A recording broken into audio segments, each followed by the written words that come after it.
ില് ദൈവം പ്രൈഡിനെ അടക്കാനായിട്ട് നശിപ്പിക്കാനായിട്ട് നോക്കുകയാണെങ്കിൽ പെന്തക്കോസ്ത് നാളില് ദൈവം ഡിവൈൻ മിഷനെ കൊണ്ടുവരികയാണ്, ഒന്നാക്കുകയാണ്, റീയൂണിയൻ ചെയ്യിക്കുകയാണ് എല്ലാവരെയും.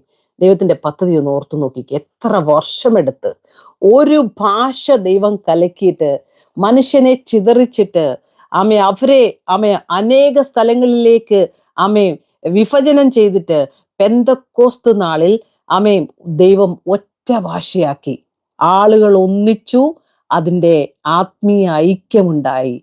ബാബേലിൽ അഹങ്കാരം തടഞ്ഞുവെങ്കിൽ പെന്തക്കോസ്തിൽ ദൈവരാജ്യത്തിന്റെ ആരംഭം തുടങ്ങി. ഹല്ലേലൂയ പറഞ്ഞാട്ടെ. Praise the Lord. ആമേൻ.